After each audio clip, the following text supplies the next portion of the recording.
morning po. My name is Maria Cristina Lee from Jair Minister po sa Tansa po, sa South Ulan.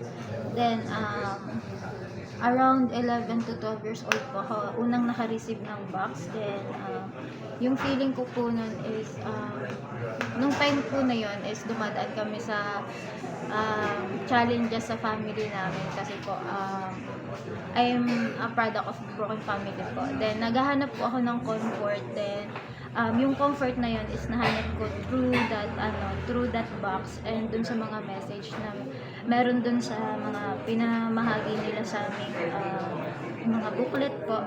Tapos, syempre, mga natutunan ko po dun is, tinuro po nila sa amin na napakahalaga po ng buhay para sayangin po sa mga walang kabuluhang pangyayari. Then, gamitin natin yung mga gift na binigay ni Lord para mag-disciples then makatulong sa iba. And ngayon po, currently student pa rin po ako pero graduating na po ako this year. Then I am part of a music ministry at children ministry po. And currently po after this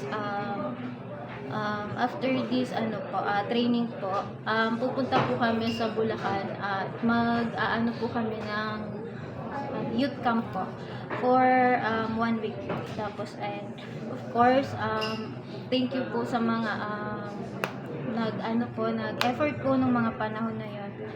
At nandito na po ako ngayon at binabalik ko na po sa iba. Nagpi-pay forward na po ako sa mga nangyari sa akin.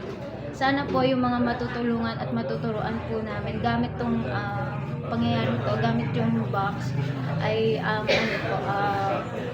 i-pay forward din po nila sa mga susunod na generation kasi po napakabait ni Lord sa ating lahat. Yun po, thank you.